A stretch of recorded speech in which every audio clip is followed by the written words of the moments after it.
Good afternoon. Good afternoon. I have an update on the Alica Andrews case. Let's listen. Hi, Lisa Figueroa here, board certified criminal defense attorney in Orlando. We talked earlier about the sentencing coming up on Damn, December it's 8th for dark Alicia Andrews' outside. case. Well, her attorney I have just recently cut some posted lights something on. online with a new update. Let's see what's going on. So let me give you all an update on the Alicia Andrews case while I'm just driving in the middle of Everglades right now. So that case was supposed to be set for sentencing December 8th. We filed a motion I to hope have y'all the judge can hear. disqualified from the case for bias during the trial. And the judge denied that motion. And so pretty much we're left in a position where we have to file an appeal to that judge's order denying the motion. That appeal is what's called a writ of prohibition. And because I was in the trial, the Megan Pete versus Milagro Cooper trial for the last 2 weeks and whatnot, I didn't have time to actually file that writ until just yesterday. So I finished the other trial Monday, December 1st, and I filed the writ yesterday. Okay, it looks like if you hadn't heard, they had originally filed a motion to disqualify the judge on the Friday, Disqualify the the last day of judge the for trial what? before sentencing. Now, what that means is a lot of times we hear about judges maybe being biased, and so you think, oh, well, that judge should be removed. A lot of people don't realize that the way a judge gets removed is the attorney has to file a motion, and the person who makes the decision is actually that same judge. But the rules say that the attorney only has to allege certain facts, and the judge should not look at the merits of it. But apparently, regardless of what the attorney filed here, the judge denied it. And this was prior to the verdict. But now it looks like they are taking it up on appeal. You hear him say that he's filing a writ. Now, what that means is Why are you going to try to appeal when there's undeniable proof that this woman was an accomplice in a murder? How? filed a motion with the judge, and now you can appeal or ask the judge he wanted them to stay the proceedings, to go to the higher court. So the writ is basically a motion, a document that the attorney submit to the appellate court to get them to look over or review what the trial court did and to see if it's correct or not. December 4th. The writ is like 17 pages long and it has a bunch of exhibits in the writ or attached to the writ. Those exhibits are videos that I cut up from YouTube, going through all the YouTube videos and finding examples of bias from the judge, or at least I think it's bias.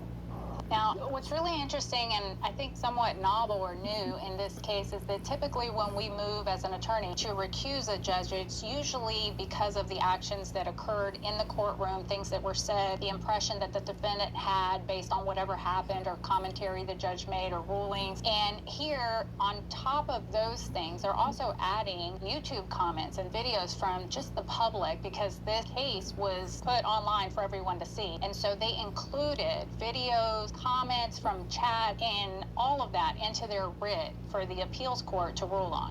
So because we're so close to the sentencing date, I need to push back the sentencing so that the appellate court has time to rule on this issue with the judge, whether the judge should be presiding over the sentencing or any motions that are left to be dealt with in the Alicia Andrews case. So there's two ways that the court could stop the sentencing or continue it. One is I could ask the trial judge to push back the sentencing in light of the fact that I filed the writ of prohibition, or the appellate court can issue what's called a rule to show cause. If they issue a rule to show cause, then they will push back they'll actually stay the proceedings. Means they'll pause everything in the trial court until such time that they are able to deal with the appeal.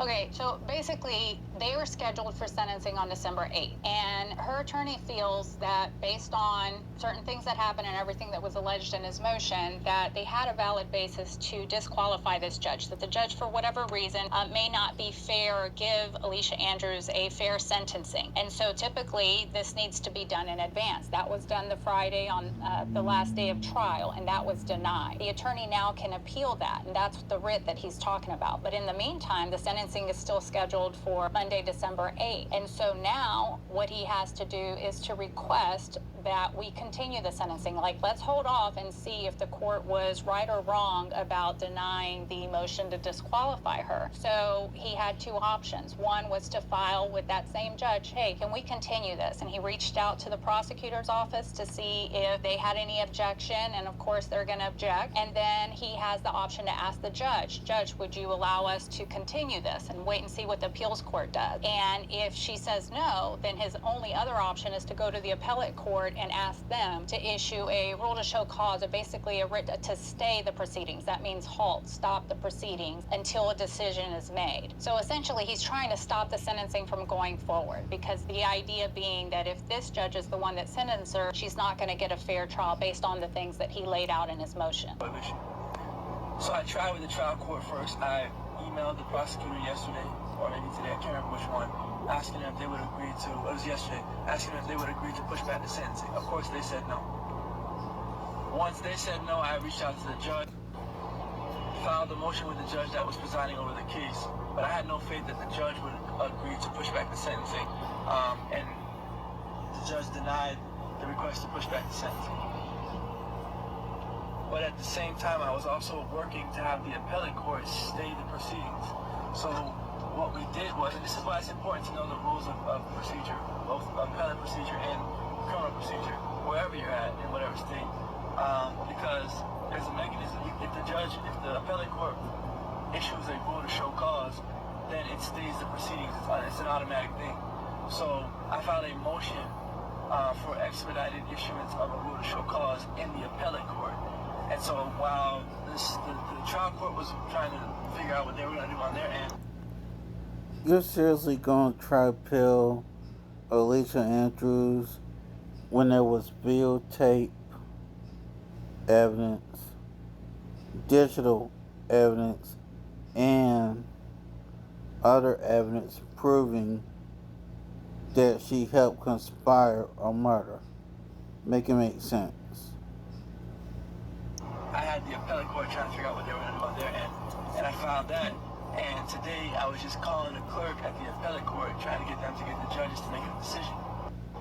So around 3 o'clock we get the denial from the trial court judge. She's denying the sentencing being pushed back.